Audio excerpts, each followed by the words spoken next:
আজ রথ। সারাদিন ধরেই মেঘলা আকাশ, ঝিরঝিরে বৃষ্টি, কখনো বা সেটা মুষলধারে। আবার ঠিক বিকেলের পর আকাশ জুড়ে উঠল রামধনু। হিদারাম ব্যানার্জি লেন, উত্তর কলকাতা আর মধ্য কলকাতার সংযোগস্থল বউবাজারের একটা অত্যন্ত সরু রাস্তা। এখানে আজ যখন হাঁটতে গেলাম, দেখলাম অনেক অনেক অনেক পুরনো বাড়ি।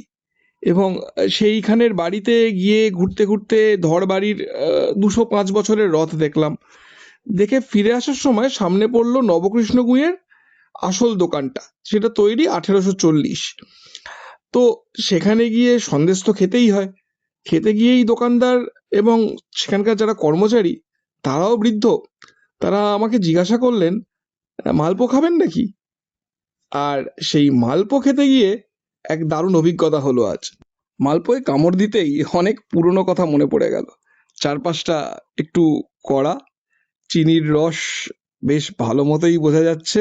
কামড় দিলে গড়িয়ে, কবজি গড়িয়ে টেবিলে তো পড়বেই। মাঝখানটা বেশ নরম এবং চারপাশটা কিন্তু একটু কড়া কড়া। আর আমি থাকি মূলত বাগবাজারে। তো আমার ছোটবেলার অনেক কথা আজ মনে পড়ে গেল এই মালপো খেতে গিয়ে।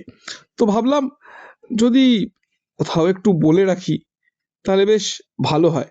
কারণ আজ থেকে অনেক বছর পরে তার কোনো একটা ফুটপ্রিন্ট তো থেকে যাবে এই সমস্ত ঘটনার। তখন মোবাইল ছিল না, সবকিছু লিখে রাখা হতো না, সবই মনের মধ্যে থাকতো। যখন শনিবার আর মঙ্গলবারে যদি বৃষ্টি নামতো, তখন মা কাকিমারা বলতো এই বৃষ্টি 3 দিন আর 7 দিনের কমে থামবে না।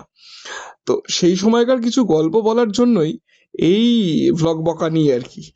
তো একটু চলুক আড্ডা। আর এটা তো মেনলি নিজের সঙ্গেই আড্ডা, নিজের কিছু কথা বলে রাখা। তো যেখানে ছিলাম, তো ওই মালপো খাওয়ার গল্প বলতে গিয়ে কেন পুরনো কথা মনে পড়লো। যারা উত্তর কলকাতায় থাকেন, বাগবাজার, শ্যামবাজার ওই অঞ্চলে দীর্ঘদিন ছিলেন বা যাতায়াত ছিল, তারা নিশ্চয়ই চিত্তরঞ্জন মিষ্টির দোকানটা চেনেন। আরে ওই যে এভি স্কুলের পাশ দিয়ে ঢুকলে যেটা আসে, বা শ্যামপুকুর থানার পাশ দিয়ে যে রাস্তাটা সোজা এলে চিত্তরঞ্জন মিষ্টির দোকান আর ভবতারিণী মিষ্টির দোকান, যেখান দিয়ে সোজা চলে গেলে আপনি শৈলেন্দ্র সরকার পাচ্ছেন। হ্যাঁ, ঠিক ওইখানে।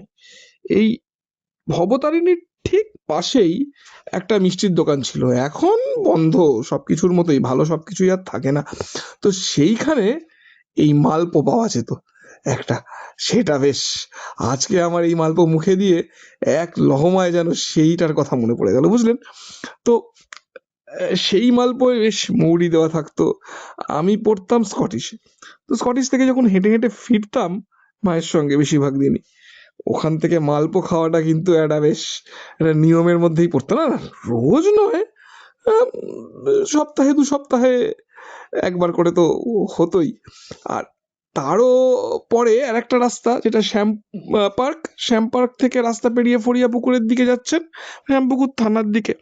আমি যখন স্কটিশে পড়তাম, সকালবেলা বাসে করে যেতাম, বা তারও আগে পড়তাম মডেল কেজিতে। খুবই ছোট তখন, 6-7 বছর, 5 বছর। তো তখন ওই শ্যাম পার্কের সামনে যে বড় রাস্তাটা, যতীন্দ্রমোহন এভিনিউ, ওই রাস্তায় একটা ষাঁড় বসে থাকতো। 240 টুবি বাস যখন ওখান দিয়ে যাওয়ার চেষ্টা করতো, সে বেটা ষাঁড় তাকে সহজে যেতে দেবে না। সে তো ওখানকার রাজা, ওখানকার মালিক। সেই বাসকে দাঁড়িয়ে থেকে ঘুরিয়ে এদিক করে ওদিক করে যেতে হতো।